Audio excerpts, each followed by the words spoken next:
Oh my gosh, I was on mute that whole time. Thank you for letting me know, Pete. Welcome to today's webinar. I'm going to start over.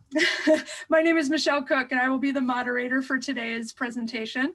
Before we get started, I'd like to review a few logistics. First, please be aware that today's webinar session is being captioned and recorded. The link to live captioning was provided in the training announcement and is provided in the chat as well. You can access the chat from the bottom menu of options at the bottom of your webinar screen. Also at the bottom of your webinar screen is the Q&A option. The question and answer portion of the webinar will occur at the end of the presentation. You may also submit questions to the Q&A area at any time during the session. A copy of the PowerPoint slides from today's presentation will not be made available electronically. However, the presentation is being recorded and will be archived on the Common Learning Portal and DOI Talent for later reference. Today's webinar topic is establishing a successful accessibility team and is being presented by NPS Accessibility Program Support Manager Jeremy Bazell, Regional Accessibility Coordinator Pete Brulette, Accessibility Program Manager at Golden Gate National Recreation Area Richard De La O, and myself, Accessibility Program Manager at the Epley Institute at Indiana University. My name is Michelle Cook.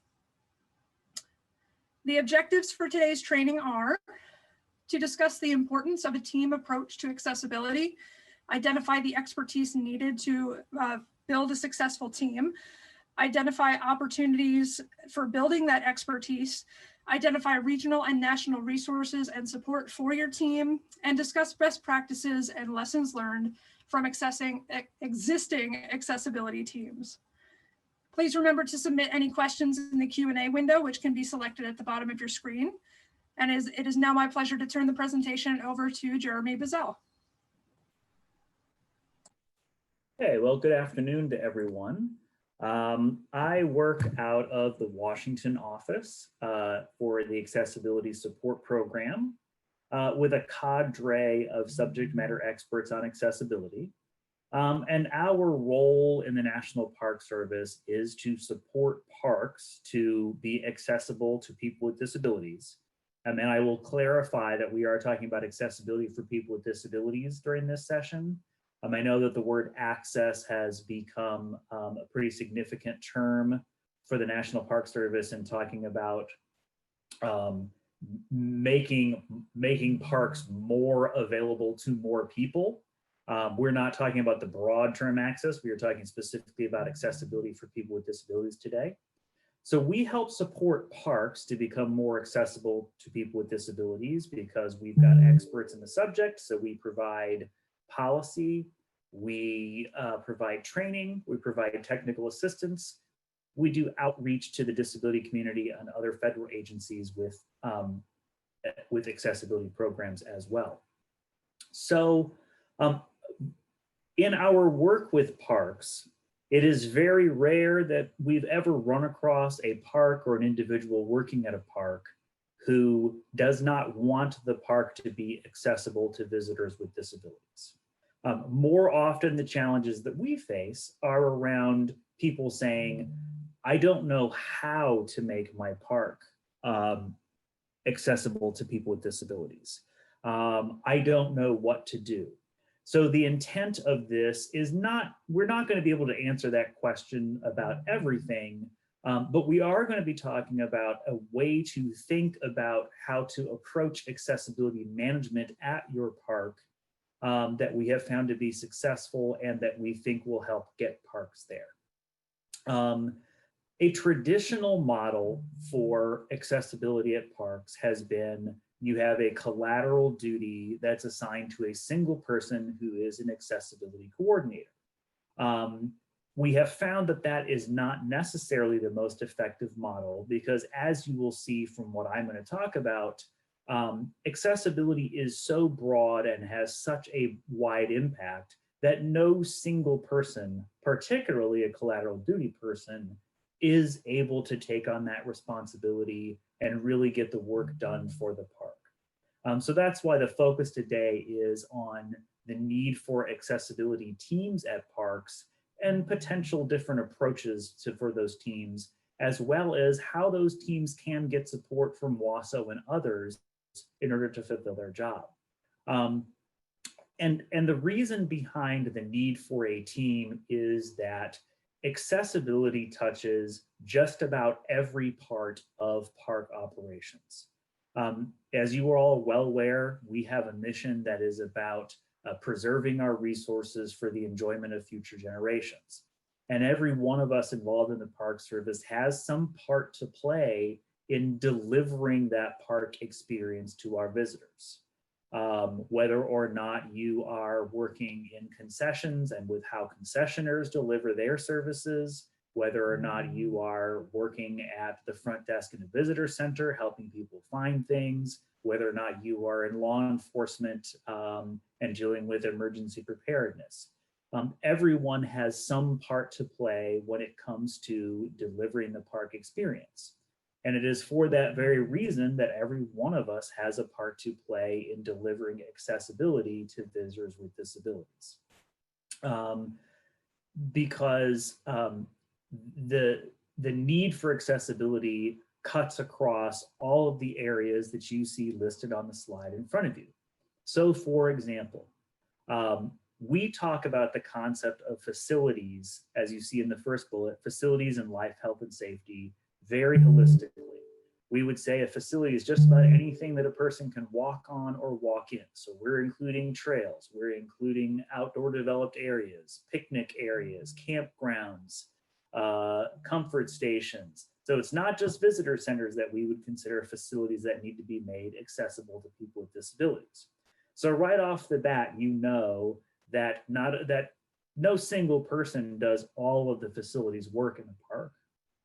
Therefore, no single individual is necessarily able to address all of the accessibility facility needs. And one of the important reasons that for accessibility in facilities is not just about removing barriers, but really is about life, health, and safety for individuals with disabilities. There are many things that have to do with protecting visitors with disabilities from dangers, whether or not it is wrapping pipes under sinks, whether or not it is how steep a ramp is, whether or not it is having alert systems that are both visual and auditory. So you start to bring in things like structural fire into this conversation. So again, there is a broad scope of facilities, all of which have an impact on accessibility that need to be part of the discussion for delivering accessibility. Also, the next bullet talks about law enforcement and emergency preparedness. So our law enforcement officers interact with people all over the parks for many reasons. Sometimes they just want to get information about the park. Sometimes there's a situation going on that a law enforcement officer needs to be called into. Those are individuals who may be experiencing situations with people with disabilities. And in fact, there could be a higher likelihood that individuals with disabilities are involved in situations where law enforcement is called in. If you think about individuals who may have mental illness, individuals with autism, we know that people in law enforcement are frequently called in because of service animals and confusion about where a service animal can and cannot be. So understanding how, as a person in law enforcement, you interact and react to people with disabilities in order to de-escalate situations and understand them is a pretty significant responsibility. On the emergency preparedness side, whether or not you are there because you are dealing with evacuations for like weather-related emergencies or fires, or whether or not you are an EMT dealing with a medical emergency, again, there are lots of considerations for people with disabilities. How are you going to evacuate individuals with disabilities who are in wheelchairs from a certain area if there is a danger? How are you going to communicate an emergency to people who are deaf that are staying in a campground? So if you are on the emergency side of things, what are the things you need to know about and be prepared for when it comes to working with visitors with disabilities? Interpretation, education, and visitor services is obviously an enormous part of what we do.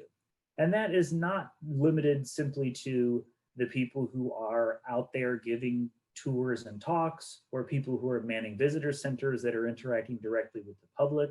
we're talking about decisions you make about the content for your waysides or the content of your exhibits, and whether or not your exhibits are accessible, whether or not your movies have captions and audio description, whether or not you have audio described exhibits, whether or not you have versions of Braille brochures or large print brochures available to people. So any of those interactions with the public, whether they are live or static, are pieces that we need to ensure are accessible. So that falls under that scope of interpretation, education, and visitor services. Then you take it to the part where we have concessions operations. And this concessions operations, I don't limit it to the strict term of concessioners. We've got volunteers, we've got friend societies. It's anybody who's operating within our park and providing services or activities to people that are not necessarily Park Service people. But if I'm a visitor to our park, do I really know that I had a bad experience and that bad experience was caused by the hotel or by us? I just know that I had a bad experience when I went to a national park. So everything that a concessioner does has to be equally accessible as the things that we do. Therefore, if you work in concessions or concessions management, understanding the responsibilities of your concessioners or partners or volunteer organizations is just as important. Communications and media, that involves the content that we have on our websites. That involves what we're doing on Facebook, or under COVID-19, the significant growth in virtual visitation or in virtual walks, talks, and tours. And what are we doing to make those accessible by providing captioning, by providing audio description, by making sure that all the documents that we have available for download can be read by a screen reader. So that's another part of the park that has significant accessibility implications, which very often is an interactive process between our interpretation folks and our comms folks and our digital media folks. So they all could potentially at a park own different pieces of the accessibility landscape. And then throw into the mix that all of those people, the facilities people, the law enforcement people, the inter people, they're all working with those who do historic preservation and cultural preservation.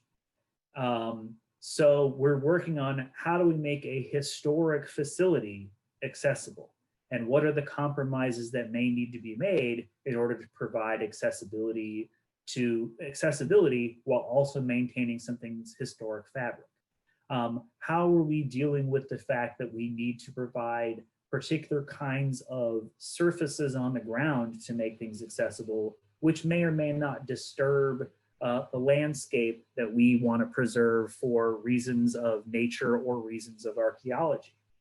So those folks need to be involved in the conversation of accessibility as well, and need to be able to interact with accessibility subject matter experts to reach agreements on the way that we can best serve both people with disabilities and maintain the resources. Now, we also know that our parks don't stop at our borders. We are working with community organizations. There are outreach events going on. We've got people visiting schools. We work with things like rivers, trails, and conservation. What are we doing to make sure that when we host events outside the park, the events that we are hosting are accessible? What are we doing to make sure that when we do a program at a school, we've thought about how we make that program accessible to the students with disabilities who might be in that school? So all of that is also, we need to be considering accessibility. And then lastly, our colleagues are people with disabilities. So anything that we do to make the park more accessible to visitors is going to make it more accessible to employees. And anything that we do to make it more accessible to employees is going to make it more accessible to visitors. However, in the case of our employees, we might be looking at different kinds of technology that can allow people with disabilities to either be hired or be retained or promoted in their jobs, or what kind of reasonable accommodations related to their jobs are required to make sure that that they can continue to perform at the level they need to perform. So if you can go to the next slide.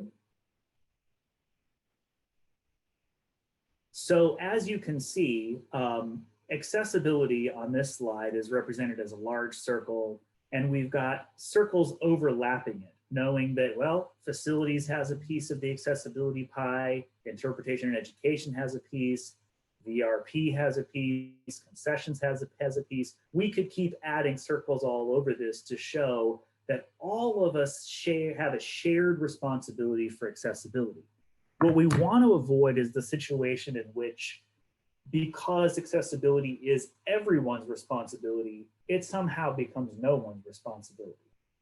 But we also want to avoid the situation in which we say, well, this one single person is responsible for accessibility, because no single person, if you heard that whole list of things that need to be accessible, no one person has that subject matter expertise. I certainly don't have enough subject matter expertise on all of those topics to address them. That's why we have a team of people in Washington as subject matter experts in other pieces, or we call out to subject matter experts in particular areas in the disability community to help us support these efforts. So that's a lot of the emphasis that we have today is on providing you with examples of how teams make your accessibility approach more successful, as well as how a team approach can be supported by training and technical assistance and online resources. What we tend to find is it is not the case that there is not a sufficient amount of training or a sufficient amount of resources available out there to answer that how question. How do I do this accessibly? Most of that information exists. What we lack is the ability to get this information to the right people at the right time and have those people be aware of what's out there and where to look for it. So we're hoping that what today will do is help you think about how you as a park could approach accessibility through a team, how you might structure a team, who would be on the team, and what resources that team can turn to support its collective work. With that, I will turn it over to Michelle, who I believe is going to start talking about some of the training that is available either for entire teams or for individuals who are on accessibility teams. Yep. Thanks, Jeremy. So the first thing I want to start with is sort of a high-level overview of what do team members need to know. So you've thought about who might be on your team, but what do they really need to bring to the table with them? So starting with a competency area, we've developed a set of competencies that outline the knowledge, skills, and abilities that are required for employees to perform duties at a defined level of some proficiency. The proposed NPS accessibility competencies were developed for the National Park Service by the National Center on Accessibility as the first step in identifying the training needs of NPS employees. They were created for all NPS employees, not just those with accessibility specific assignments or roles within the park. The accessibility competency domains are broken down into two kind of sections. The first is core. A core competency is something that everyone should have knowledge, skill, or ability in at some level at the park, no matter what your role or function is as part of your staff. There are also position-specific competency areas within each one of those domains.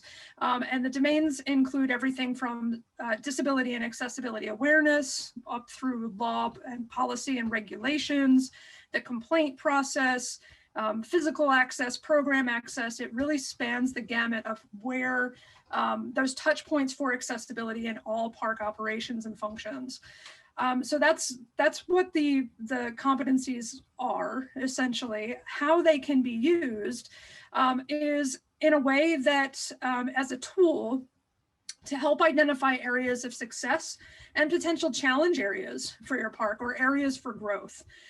They can also identify those training needs that are necessary for you to build a strong accessibility team within your park. We have built a self-assessment tool that includes all of the competency domains and competencies from everything from core up through position specific. And it asks you and your staff, whoever has access to this survey, the link is pictured on your screen. I will also post it in the chat so you can easily bookmark it. What the competency self-assessment asks you to do is, as a participant in that survey, asks you to rate yourself on a scale of no skill, or I don't know anything about this, or maybe this does not apply to my position or my function within the park, all the way up through I can teach this concept to others, and I do regularly as part of my position within the park. So it can really help you identify, help your team identify where its strengths currently exist and where there's maybe some potential for improvement and ongoing learning opportunities. On the next slide, we help you identify where can you learn this information. So you've taken the self-assessment, your team has taken the self-assessment, and now you need to take some type of a training. There are several opportunities available. The first that I'll highlight is the Foundations of Accessibility Certificate. This is a online certificate program that was developed by the Epley Institute for Parks and Public Lands in conjunction with the National Center on Accessibility, and provides foundational knowledge in disability awareness concepts, program access, universal design, and guidelines and standards for accessible design.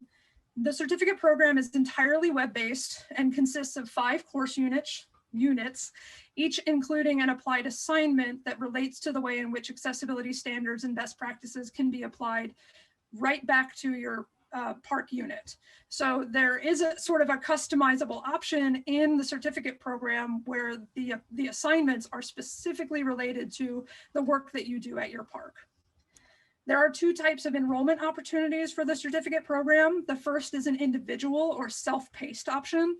The only requirement of that individual option is that you complete all of the certificate requirements within 1 year of your initial enrollment date. So it's very flexible to allow for changing priorities over the course of the year and what have you. All of the components are generally the same between that option and the cohort option. There are 3 cohorts available each year, beginning in February, June, and October. And the cohort option includes specified due dates for coursework and assignments, as well as the option to interact with fellow cohort participants and instructors via discussion forums. The benefit to participating in the cohort option includes the assignment deadlines, which is helpful in keeping a schedule for certificate completion, and the opportunity to engage with other cohort participants and learn from their experiences. So that's kind of the difference between the 2 enrollment options. The certificate program typically costs $350 to take per student.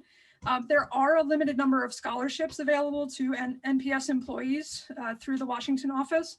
The scholarships can be requested by emailing accessibility@nps.gov, and that email address appears frequently throughout the presentation. The next training option is the Introduction to Accessibility Management course. The Intro to Accessibility Management course is currently being developed and is scheduled to begin in late March, early April 2021. This program takes place entirely online over the course of 4 weeks. The course of study is made up of e-courses and other asynchronous content, as well as live webinar sessions. So a little bit more time intensive than the certificate option. The content covers the foundational concepts that are included in the certificate program, some on a little bit of a deeper level, plus additional content areas such as historic sites, which the certificate program does not specifically include. Students who wish to participate in this program must commit to the full 4-week-long program, including 2 live webinars per week. And there is an enrollment limit of 25 students for the program. Additional information about enrolling in that training opportunity is forthcoming, so stay tuned for future training announcements.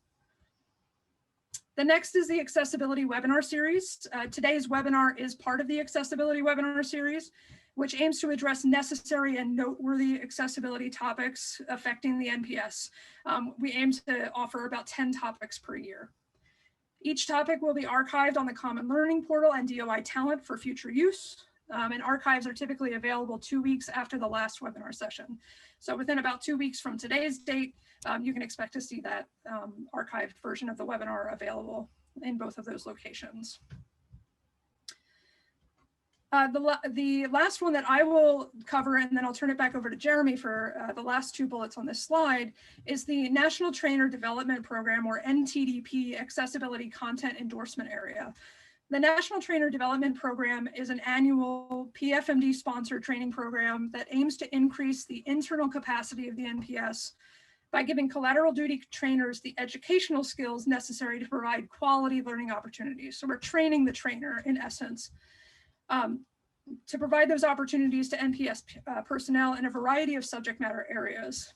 Historically speaking, the NTDP has focused on FMSS and facility management business practices as areas of content emphasis, although housing, operational leadership, fundamentals, and other areas have also been supported through the program. This year, accessibility was added as a content endorsement area for collateral duty trainers with an emphasis on accessible facilities. And there are currently 5 trainers going through the program for accessibility content endorsement. So you can expect to hear from them possibly on future webinars or other training opportunities that arise. And I'll turn it back over to Jeremy to cover the last 2 items on this slide.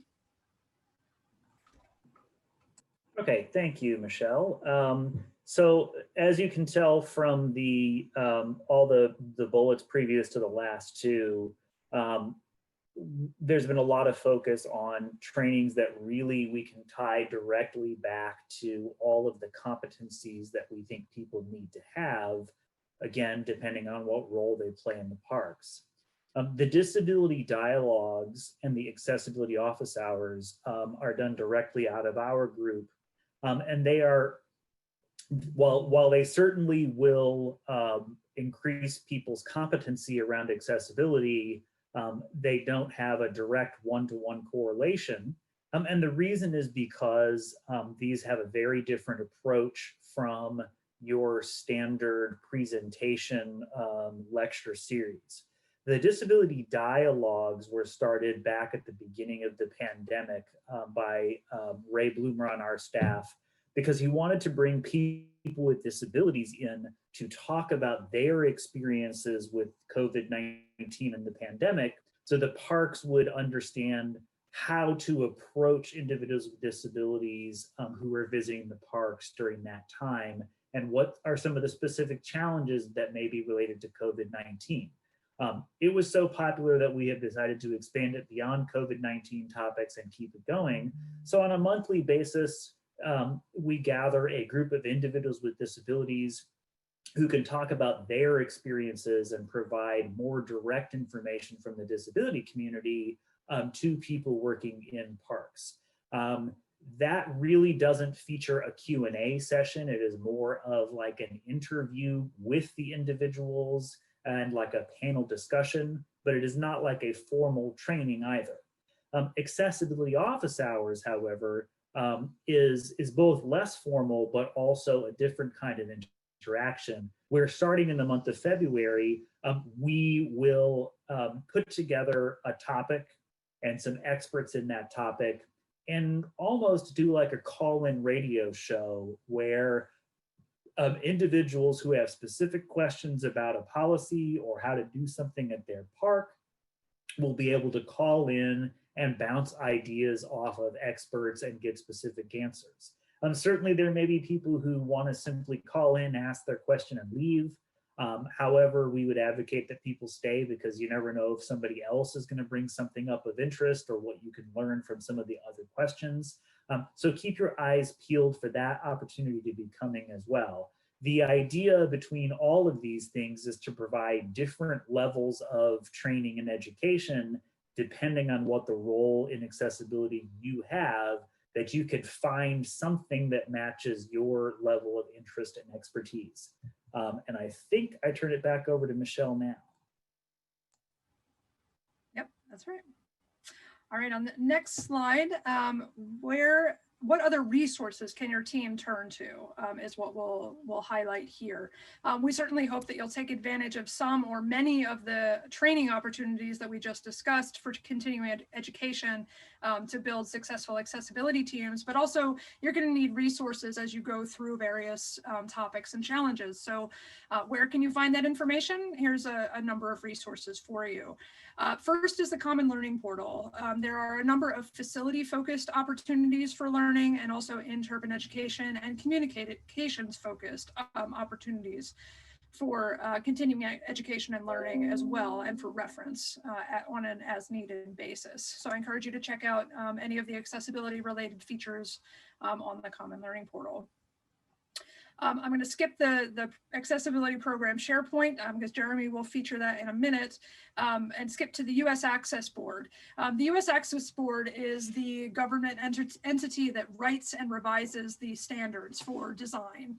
On their website, which is access-board.gov, also listed there on your PowerPoint slide, they have a wealth of information, not only including the text of the standards, but also webinars, technical documents, and also really helpful guides that break down the technical language of the standards into more manageable and digestible information.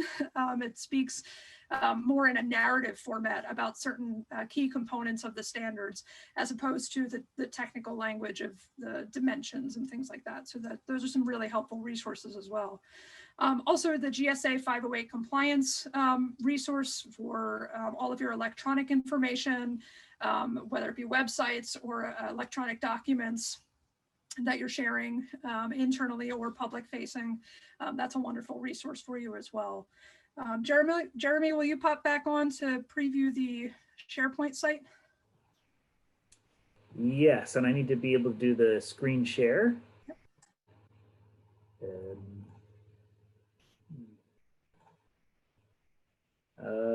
Stop video. Oh, there we go. Share screen.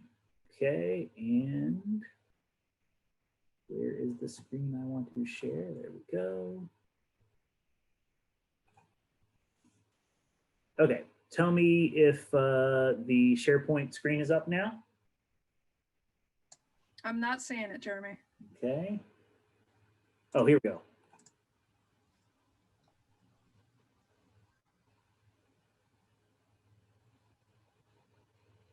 Is the SharePoint screen up? It is now, yep. Okay, great. So yeah, one of the things that we developed in the past year or so was a SharePoint site. Once we transitioned away from Google toward the Microsoft platform and using SharePoint, we frequently have had folks come to us with questions where there are fairly straightforward answers. And again, it's less about people not being willing to do accessible things, but wanting to know how. You know, where do I find a simple piece of information that I can show someone? How do I find simple instructions for doing something? So we've done our best to collate and curate information that's out there about accessibility, so that people could just come to our SharePoint site, and rather than having to figure it out themselves, they can just sort of jump through and find links to what they're interested in. So this is what the landing page looks like. And as you can see, there are tabs that relate to, for example, if you're in facilities, if you're an intern, or down here we have accessible and digital communication or information for employees with disabilities. Now I'm going to try to move into one of these to show you what's underneath it. I had an internet problem before, or SharePoint was having a problem, so I will cross my fingers that this actually works this time. So for example, we get a lot of questions related to compliance with Section 508 and accessible websites and accessible documents. So you could come to our SharePoint site and you could go to digital communication, and it's got all sorts of general information here about digital accessibility. But for example, if you have questions about making social media accessible, we've got creating accessible social media videos, accessible social media training. How do you make videos accessible? How do you make online meetings accessible? How do you make documents accessible? How do you make websites accessible? So all this information has been curated, it's in one place, and it's something that you can direct people to, or if people ask us a question, we might direct them here first, so they're all getting consistent information. So we are really hoping that we can spread the word to accessibility teams throughout the service about the availability of this. And of course, we're always looking for recommendations of content that we can add to this SharePoint site to cover topics that are out there that people are interested in. And because this is working so slowly, I might skip trying to show what's beneath another tile, but sort of that level of sort of breakdown in detail is available under facilities, it's available under interpretation and education.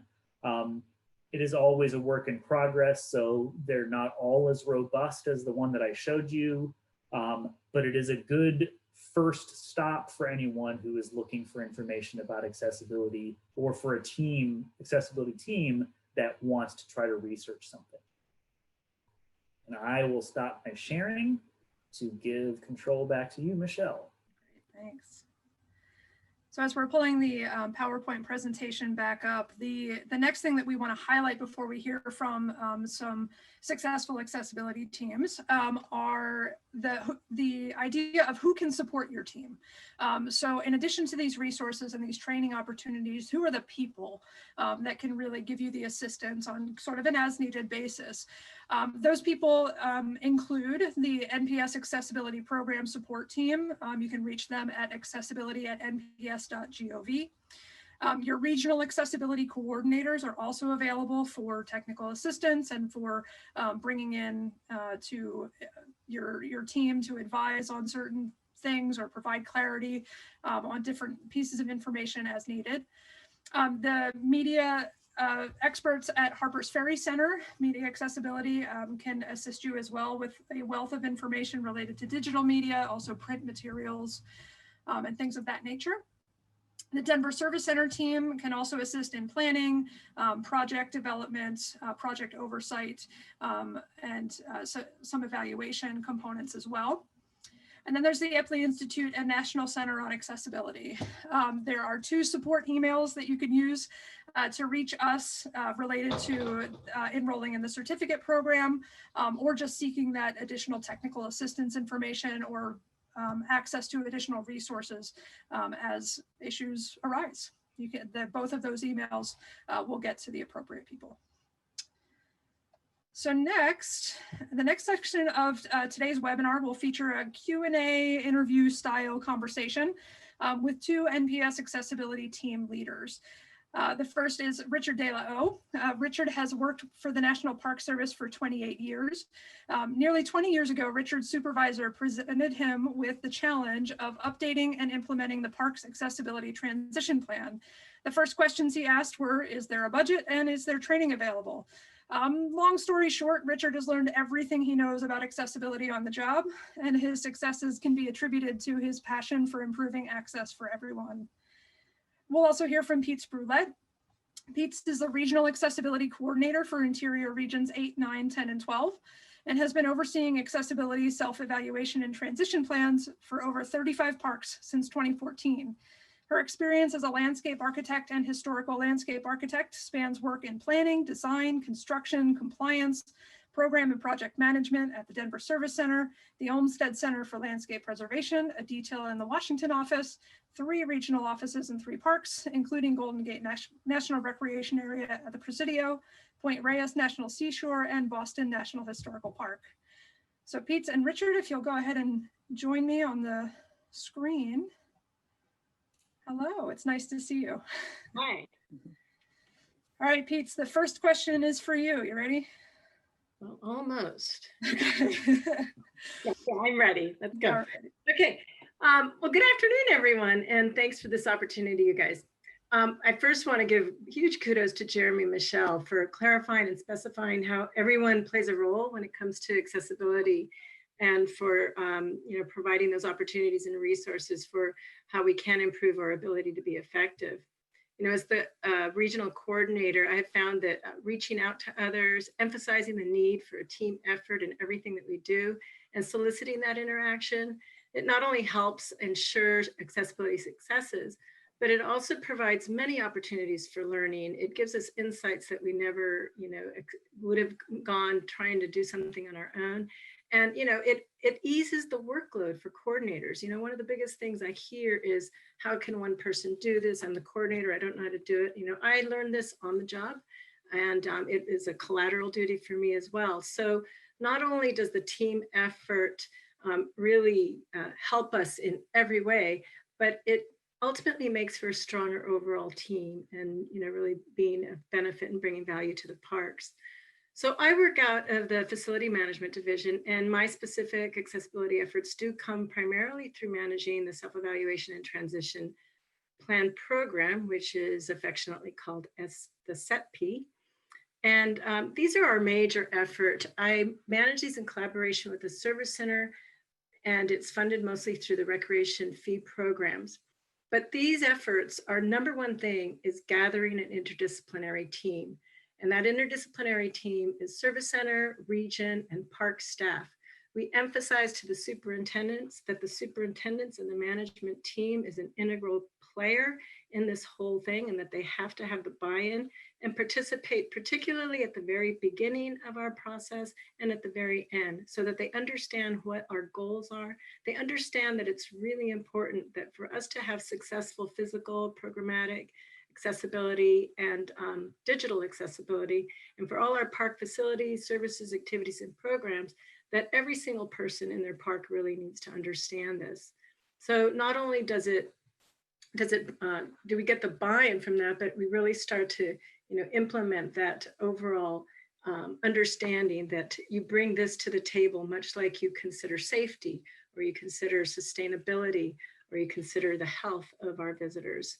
So you're balancing all the things that we're here to do: resource protection, visitor preservation, and it also establishes inter-office relationships for future collaborations. So the very first thing that we do when we go to SETPs, and I'm going to focus on this just for a minute because I think it really is a high value to the parks, is we provide a field training.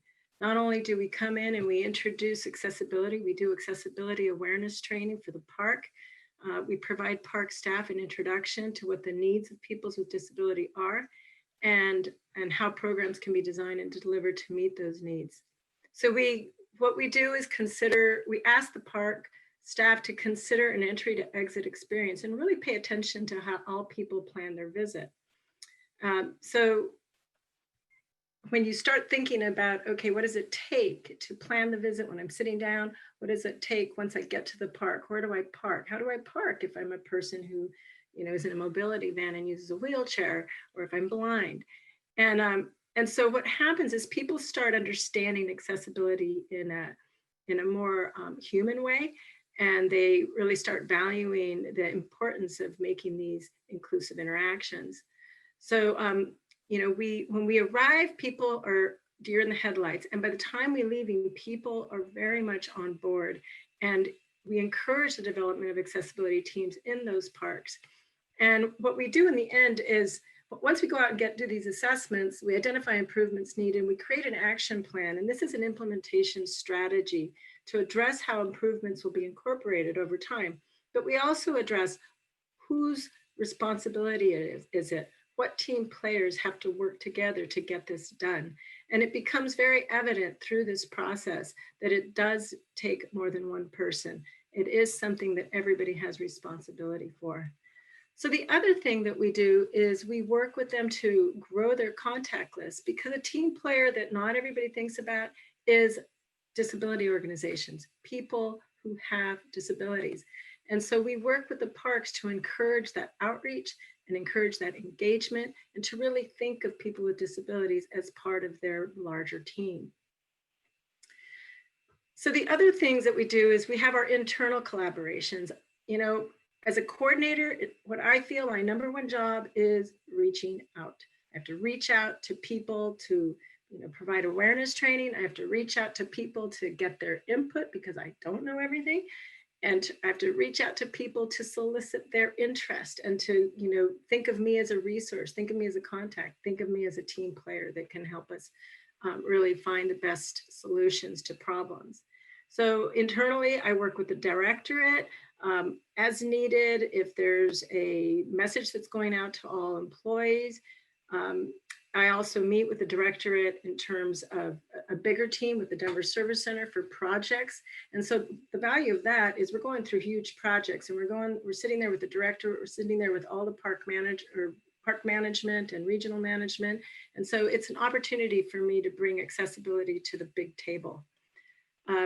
As a member of the Facility Management Division, we work together as a team. They understand that I oversee accessibility. They politely engage me when I sit there and constantly am saying, did you consider accessibility for this? Did you consider accessibility for that? But they understand the importance of that, and that not everybody, that's the other thing, is the importance of repetition. I don't think I could stress that enough, because what we have to remember is that we've constantly got an influx of people coming and going. And so we always have to start with the lowest common denominator, the person that isn't aware of it. And so from that, you ensure that you're capturing everybody. And at worst, you're repeating it to somebody who knows it, and it's getting more embedded in their brain. So I also collaborate with the Public and Congressional Affairs Office. I work very closely with the regional digital manager. She's been an incredible resource as we've had to go fully virtual. So set for Section 508 compliance, she's excellent. I work with the Interpretation and Education Office to help deliver better programming, more accessible programming. And I also work with the EEO office. I worked with the Public and Congressional Affairs Office, the Interpretation and Education Office, and the EEO office recently to deliver an event during Disability Awareness Month, where twice weekly for the month of October, we were sending out information about people with disabilities and information about accessibility resources, et cetera. I work with the Youth Coordinator Office so that we could start thinking about bringing in youth to our parks and educating them about accessibility. And I'm really fortunate to have an accessibility intern this year, Annie Wensley, who's helping me and really helping meet some of the regional goals, particularly the community outreach piece. The community outreach piece is largely something that the parks have to do at a regional level. We're trying to identify the best way that we can engage them. But the work that Anne's helping me with is really to figure out how to make them a bigger player in what we do, because they're really the best subject matter experts that we have. So I work with the administrative branch. I mean, everybody that's typing needs to know about accessibility. So I work with our administrative assistants in our office about making sure that they do accessibility checks on their work, things like that. Work with the safety and health officer to ensure things like, do we have good standard operating procedures for emergency exits and things like that. So really what I'm saying is that I think reaching out, engaging, soliciting that team effort is really how we're going to find successes. So I also deliver accessibility trainings and opportunities updates to the entire region as appropriate, particularly to the park accessibility coordinators. I'm not sure if they recognize this, but I'm constantly ending my salutations by saying, please don't hesitate to reach out.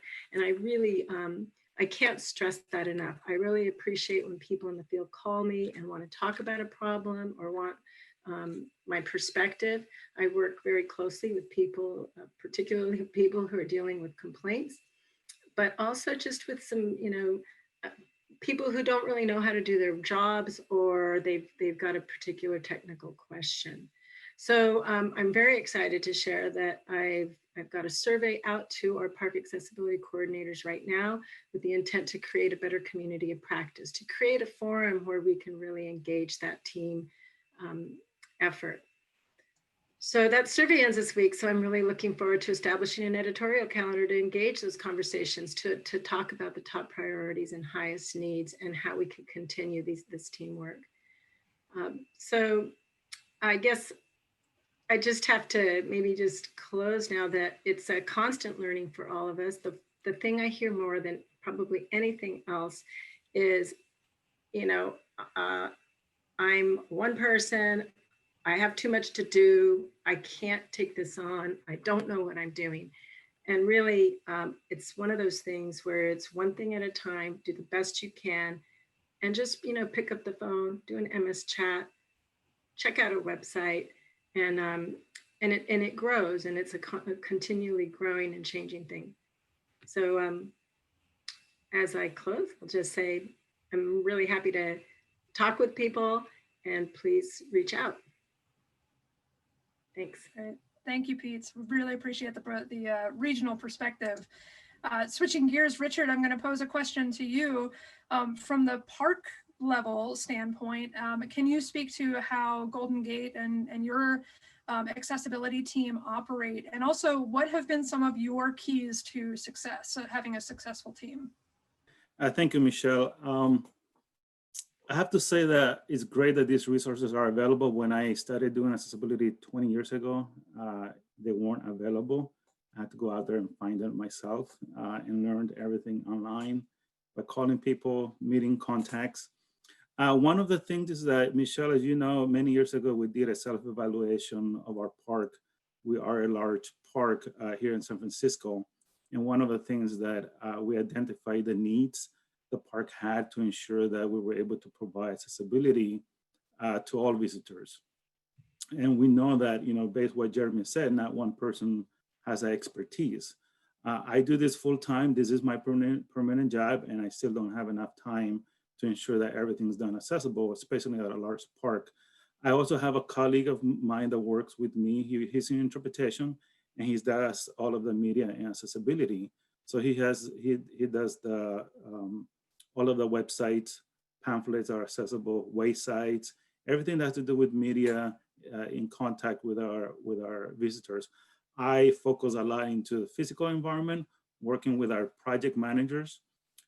We have very tight focus on accessibility. So anytime when the project comes up, project managers do contact me to ensure that the projects are fully accessible. I'm part of their team. So when a contractor does their construction, I go out there to do an inspection. And many of the inspections that I do, you know, is based, I don't have a checklist because I kind of know a lot of the stuff I'm looking for, like a restroom, kitchen, I already know what I'm looking for. So sometimes I do find things that people don't do correctly. So I do have to write them up and have them correct those. One thing is that when you do inspections, that you learn new things. There's something else I just learned 2 weeks ago that I had to look it up, and I'm like, wait a minute, I didn't know that. But we also work with cultural resource. I think one of the biggest questions I get, I don't know if you, Pete and Michelle and Jeremy get, you know, who wins, cultural resource or accessibility? It's one of the biggest questions that I always get. And if you work closely with your cultural resource and you have trained them and they have gone through trainings, sometimes they answer the question for you. I was just in a meeting a few months ago when one of the cultural resources says, oh, Richard has trained us very well. This is a route we're gonna take. And basically it was an accessible entry to the main, through the main entry to a historic facility. And we were able to not compromise, but in this case, the individuals already know how important accessibility is. And I think that's one of the biggest things, training and also working with management. I know that many of you have accessibility coordinator titles, and those have only 20% of your time allocated, but try the best to work with those high-level individuals if you're able to. Cultural resource, natural resource. With natural resource, we had to work on a project. We had a project at Stinson Beach where there was a lot of wetland, and we wanted to install accessible picnic areas. So we have to work with them to ensure we didn't impact the wetland as well. So knowing which individuals to talk to, especially when doing projects, is very important. And also getting to know which individuals are doing projects in your park, so that way, when they call you, you at least have a way to communicate with them. And also knowing all those resources that Jeremy put up on the website, knowing where to look up information is very good as well to have as a resource. Great, thanks, Richard. My quick follow-up to you, and you sort of touched on it a little bit, are what have been those keys to success in addressing those more challenging accessibility concerns, or just in general, speaking about working in teams can be challenging, and I'm not just talking about Microsoft Teams. That working with other people is always a challenge. So if you can speak to a couple keys to success at your park with your program, not only when conflict arises, but just in general. Can you speak to that a little bit? Yeah, I think one of the key successes have been, getting to know management is very, very important, because you do want to have the support of your supervisor, of managers as well, upper level management. You have to have that commitment from the superintendent as well. I know that every superintendent knows that it is their responsibility to ensure their park is fully accessible to all visitors. So in a way, they're responsible for it, and you're helping them meet that responsibility. So they need to give you that support. If you're not getting that support from the superintendent, then talk to your supervisor to see how you can engage management. Even when they have leadership retreats, maybe doing a presentation about accessibility would definitely open people's mind. A lot of people forget that, when someone asks me, why do you do this? Well, basically I love accessibility, and I like doing stuff that provides access to everyone. But at the same time, I kind of joke around, well, I'm looking out for myself when I'm 80 years old. I want to be able to come back and use the park as well. I'm going to depend on that ramp, curb ramp, or that program to be able to be accessible when I'm unable to hear or something. So I'm always looking out for myself, but at the same time, I'm also improving access for everyone else, because it is a passion that I have. One of the success stories I have is two things. One is knowing your community members. I have about 3 community members in the Bay Area that I work with closely. I do get them involved with some of the projects. I do get some feedback from them. But one of the things that is always brings me back to accessibility is that we have a beach wheelchair program. Basically, it's beach wheelchair with big balloon tires. And I constantly get emails during the summer. And it says, my father is 80 years old. His wish before he dies in 6 months is to go to the beach and touch the water.